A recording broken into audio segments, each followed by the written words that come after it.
भारत की रक्षा दुनिया में एक शान से दिन पर अचानक ऐसी हलचल पैदा हुई जिसकी आवाज आने वाले वर्षों तक सुनाई देगी। हथियारों की चमक से ज्यादा किसी देश की ताकत इंजन की गहराई में लिखी होती है, क्योंकि असली शक्ति वहीं जन्म लेती है जहां फाइटर जेट हवा को चीरते हुए ऊपर उठते हैं। इसी टेक्नोलॉजी को लेकर फ्रांस की एरोस्पेस दिग्गज साफरान और भारत के बीच एक ऐसी मीटिंग हुई जिसने दुनिया की रणनीतिक हवा का रुख पलट दिया। हैदराबाद में साफरान के नए प्लांट के उद्घाटन के दौरान कैमरे ऑन थे, चेहरे गंभीर थे और प्रधानमंत्री नरेंद्र मोदी फ्रांस में बैठे साफरान के चेयरमैन रॉस मैकिन्स के साथ जुड़ चुके थे। किसी को अंदाजा नहीं था कि अगले कुछ मिनटों में भारत की डिफेंस हिस्ट्री एक मोड़ लेने वाली है। मीटिंग औपचारिक थी, सामान्य बातचीत चल रही थी, लेकिन अचानक रॉस मैकिन्स ने एक शांत लेकिन निर्णायक आवाज में कहा कि साफरन भारत को 5वीं पीढ़ी के लड़ाकू विमानों के लिए इंजन तकनीक ट्रांसफर करेगा।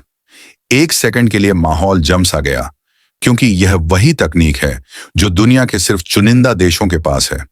वही तकनीक जो एक एयरफोर्स को साधारण से उठाकर ग्लोबल एलिट की पंक्ति में खड़ा करती है।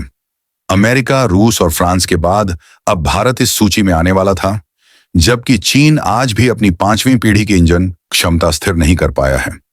भारत को यह तकनीक मिलना सिर्फ एक साझेदारी नहीं, बल्कि वह उछाल था जिसकी दुनिया लंबे समय से भारत में तलाश कर रही थी।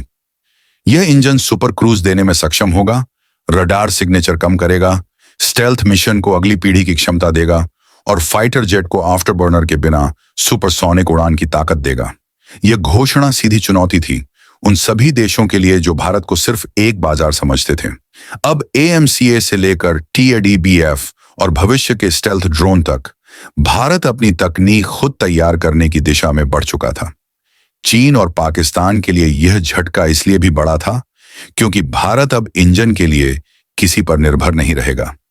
रणनीतिक रूप से इसका मतलब था कि भारत आने वाले दशकों में अपना डिफेंस मार्केट खुद बनाएगा, अपने फाइटर जेट खुद डिजाइन करेगा और दुनिया में आत्मनिर्भर मिलिट्री तकनीक का नया केंद्र बनेगा। घोषणा के बाद मीटिंग का माहौल गंभीर था, लेकिन तभी एक अप्रत्याशित मोड़ आया जिसने माहौल बदल दिया। रॉस मैकिन्स मुस्कुराए और बोले, I feel deeply connected to make in India because I myself am made in India. कमरे में कुछ पल की खामोशी छाई और फिर प्रधानमंत्री मोदी सहित सभी हंस पड़े।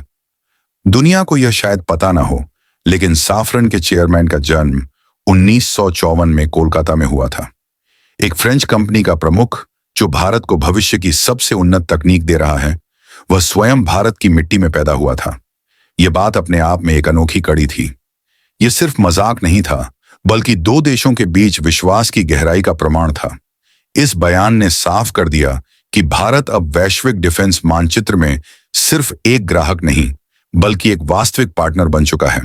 साफरन की तकनीक भारत के हाथ में आने का मतलब है कि आने वाले वर्षों में भारत अपने फाइटर जेट खुद बना सकेगा, अपनी इंजन लाइन विकसित करेगा और घरेलू रक्षा उद्योग को एक नई पहचान देगा। इससे भारत न सिर्फ आत्मनिर्भर बनेगा, बल्कि भविष्य में हथियार निर्यातक देशों में भी शामिल होगा।